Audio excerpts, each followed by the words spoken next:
Alright guys, it's finally time for my own Wild Rift ADC tier list for patch 2.4. I've played most of these ADCs, I've tried the new items and everything, and now I can confidently tell you the best champions from the worst. So let's first start off, with the best champions, the S plus tier ADCs.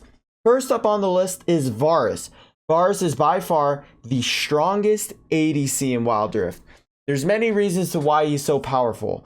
First off, he has amazing wave clear. Secondly, he can poke people from so far away, and his arrow does an immense amount of damage. Number 3, his ultimate is super OP. It gives you a root every 30 seconds, which is absolutely ridiculous. And if you pair this ultimate with a proto belt, you could basically dash in onto someone and ult them and get a free kill every single time. And when you proc your blight stacks and use your skill 2, I mean, you could literally delete tanks on tanks. So Varus is just super OP. He wins lane against every ADC. Varus beats every ADC when it comes to the lane, and that's what makes him S plus tier. But you need to be good on him, okay, guys? You need to be good on him. You just need, I guarantee you, if you play 10 games of Varus, you'll become really fluid on him, and I'm telling you, he's S plus. Secondly, most of you guys will not be surprised of this champion being on the list. Lucian is S plus. Why is Lucian S plus? Well, he has an amazing kit that pairs so well with the new items. He uses Essence Reaver super well. He uses Charge Blade super well. So he could even use Navari Quick Blades, which is a super strong item to utilize on him as well. It really depends what you want to pair up with. But yeah, so Lucian, his laning phase is really nice because his skill 1 can poke the enemy super far. His passive is really easy to proc as well. Also, he has a lot of dashes, so that means in team fights, it's very hard to kill Lucian. You're going to be able to survive some very tight corners. You're going to be able to kite super efficiently. You're going to be able to chase super well. And also, you're going to be able to finish off kills with your ultimate if they are far range. So Lucian basically has a lot of everything, but he even got nerfed, guys. He even got nerfed in patch 2.4. But the items, especially Charge Blade, are so broken on Lucian that it raises him to the S plus and keeps him at the S plus tier for a long time. And that kind of leads into and bleeds into Corki. Corki utilizes the new items like Essence Reaver and Charge Blade super well. His kit is already broken, guys. He has a dash, he has rockets, he has a bomb that can be he has abilities that can be shot from super far away, and he has an item that depletes armor, man. I mean, it's absolutely insane. And he's able to proc the charge, he could proc the Charge Blade so easily. He could proc it with all visibility. So basically, you're always going to have like 100% crit once you finish off your Essence Reaver, your Charge Blade, and your Infinity Edge. It's absolutely disgusting. Also, package at 4 minutes is one of the most broken things in the game. I mean, if the enemies are sitting on your package, they're burning, they're slowed by 10 million times. Like, it's just free. It's literally free, guys. But the one bad thing about Corki personally is he's not fun to play, in my opinion. He's not as fun as Varus or Lucian, but at the end of the day, he does like 50 million damage, and I think everyone can attest to how much damage Corki does. Anyways, with that completes our S plus tier. Varus, Lucian, and Corki. Now let's dabble into our S tier. Xayah and Kai'Sa. Let's first break down Xayah. What makes Xayah so good is, well, the new items. Essence Reaver works, Navari Quick Blade works on her super well, also Charge Blade works super well on her. She plays super well with Rakan as well. She's a very aggressive champion when she does have Rakan. It's almost a free win in ranks because you just hard engage, you CC, you follow up with that blade recall, and that person's almost dead. Her ultimate is super broken because it's basically a stasis. You become invulnerable when you use it. You're able to dodge Camille ult, Vi ult. You're able to survive some very sticky situations, and you could use it to kite away your enemies, to combo it with your blade recall. Her W does so much damage, and since you're able to build items like Charge Blade, Navari Quick Blades, and Essence Reaver, you have so much ability haste that your W or second skill is up so much. It's like once it's done using your W, after 3 seconds you're going to be able to use it again, which is super strong. Kai'Sa. Personally, I don't play Kai'Sa as much, but Kai'Sa is S tier because she is such a good team fighter. I mean, she's able to follow up super well with a bunch of CC abilities. Her ultimate gives her a shield.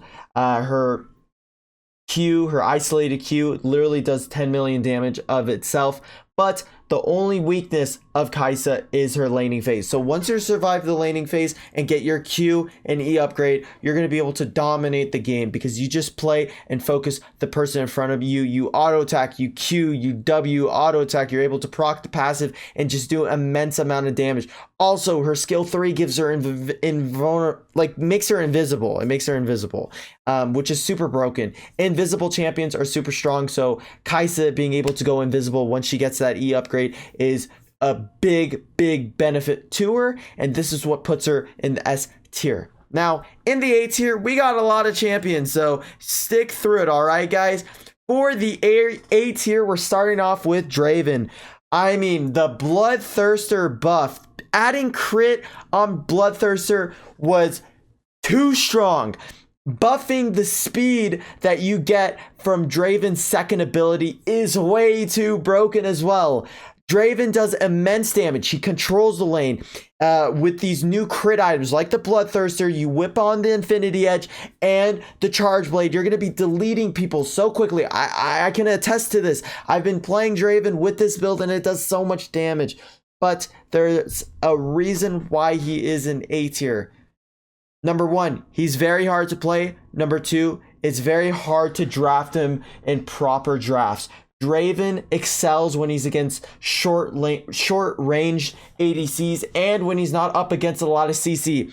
I mean, if you're up against a Wukong's just going to knock you up and you're not going to be able to catch your axe, for instance. So Draven is a very niche specific ADC. So you need to draft him correctly. But if you do, you're going to go on a rampage with him. And if you're super mechanically good on him, then he's definitely S+. Draven is definitely S+ if you're really talented on him. Now, personally, I'm not super talented on him, but I'm decent enough at him to play him and excel on him with a really good draft. Second up, Vayne. I bet you guys, especially from the people in NA, have been terrorized by Vayne. Vayne is so strong, especially paired up with Lulu. But the reason why Vayne has gone such a power spike is literally because of Charge Blade. I feel like a broken record, but most of these ADC champions have gotten a buff because of the new item Charge Blade. It's super broken because Vayne is always using her ability. She's always rolling. She uses her ultimate. She uses her condemn. She's using her skill 2 for that extra attack speed and damage. So she's always able to proc Charge Blade so much throughout the fight. You go Blade of the Ruined King, you go Charge Blade, you're going to be hitting like a truck, guys, which should be illegal on Vayne, especially that early into the game. But the reason why she's an A tier, guys, is, well, she's a terrible laner. She's so weak. She loses to Xayah, Kai'Sa, Draven, Corki, Lucian, Vars. She loses to everything on this list, really, in the early game laning phase, and that's why she is in the A tier. But since the new item Charge Blade gives her such a huge damage increase, puts her into the A tier finally, and she's finally a very fun champion and a great champion for you to be able to utilize in your ranked gameplay. And definitely recommend you guys to learn how to play this champion, especially when you're up against many tanks. Sadly, my boy Ezreal is in the A tier finally. Wow, I mean, I used to have Ezreal in the S+ tier for so long, but finally he is just overall terrible, guys. He's terrible and he's good at the same time. Draven's laning phase is super weak, but once you're able to get the items that you need, like the stacked Man Immune and the Triforce, I mean, you're going to be hitting very hard and you're going to do consistent damage. But getting to that point of the game is very hard to do compared to other ADCs. And so that's kind of what brings him down to the A tier.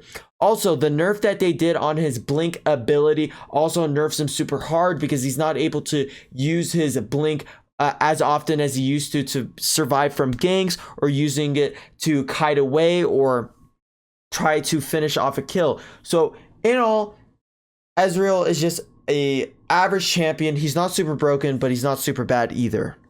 Next up is Fasting Senna. What is Fasting Senna, if you may ask? Well, Fasting Senna is when you're playing Senna with another carry in the lane. So basically, you're not going to be farming any minions. Because when you do not farm any minions, you have a higher soul drop rate, which is what makes Fasting Senna meta. Now, I personally think Fasting Senna is S+ tier, but you need another friend in order to execute this with. So personally, me and Selma have been abusing the Fasting Senna route, strat. It's so, oh my god, it's absolutely insane. You could go Black Cleaver, Duskblade, you could go Man Immune, Duskblade, just depends whether you want to be more tankier or do more damage. But yeah, Fasting Senna, you could play it with Pantheon, you could play it with you could play it with Varus as well. You could play it with I'm almost forgetting Gragas. You play it with those type of support champions, and basically what your support's role to do is you want your support to take all the CS and you pick up the souls. She's super broken because her skill 1 applies very good poke. You're able to root people or follow up with CC. Your skill 3 gives movement speed and makes you unattackable in that short period of time, which is a huge bonus. And plus, your ultimate gives your team a good barrier, especially when it comes to cluttered team fights, and it applies decent damage when you do hit it. So, Fasting Senna, A tier, but if you're a really good Fasting Senna playing with one of your friends, S+ tier for sure. It's on, or at least S tier as well, because it pairs so well into the other top ADCs. Now we're slowly getting down to the worser ADCs, and sadly, Tristana is in the B tier. Sadly, her laning phase is just horrendous. I mean, horrendous. It's so bad that it's like it sucks.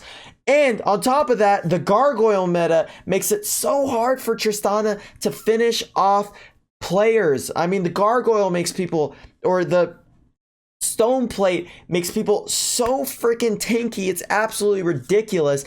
And also, she doesn't really utilize the new items super well. You can't really run Charge Blade, and Charge Blade is currently one of the most broken ADC items. And maybe the only type of items you can run is Storm Razor and maybe Navari Quick Blades to really get faster ability, cooldowns down. But at the end of the day, she's just super weak, and she's just not worth it, guys. She's not worth it.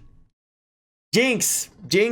I know we got a lot of Jinx fans on this channel, but Jinx as well sucks, guys. It takes her way too long to scale into the late game. Also, she's not able to utilize the Charge Blade item as well as other ADCs like Lucian and Corki, because those two are the best at utilizing Charge Blade. I mean, she does have great range, which is super good. I mean, she's still decent and viable if you do play with Lulu. If you're gonna play Jinx, play her with Lulu, so you at least do a decent amount of damage in the early game, and also it's harder for you to be killed when Lulu does ult you. Next up, and the last champion in the B tier is Jhin. Jhin got a good buff because he finally got an item that he could utilize to the max, which is Storm Razor. Storm Razor has finally made Jhin hit harder with his auto attacks. I mean, it gives him a little bit of everything, and finally he does a consistent amount of damage, not only in the early game because he controls the lane so well, but finally mid and late game he can hit hard and he doesn't fall off too badly, and that's why he sits comfortably at the B tier. Lastly, Ashe and Miss Fortune. I mean, the problem with these two champions together, guys, is we're just going to cover them both together, is, well, they don't do much damage. They're very immobile. And it's just so easy to kill them. I mean, it's so easy to kill them because they're immobile. Their ultimates, I mean, Ashe has a nice CC ultimate, but she doesn't have enough damage to really explode a carry. MF, on the other hand, has a very strong ultimate, but it's so easy to knock her out of her ultimate. I mean, you just see her. She's standing still when she's using it. So that makes both these champions very weak in the ADC Dragon lane. Now guys, this completes my ADC Wild Rift tier list for patch 2.4. Let me know your guys' thoughts in the comment section down below. I left Akshan out of this tier list because Akshan is a mid champion. There's not really any walls in the ADC lane where you could fully utilize him, but if I were to slap him in here, it would probably be in B tier. But yeah, guys, if you guys did enjoy the tier list video, make sure to like it up and sub up if you're new here because we upload daily Wild Rift ADC content, and I'll catch you guys in the next one. Peace!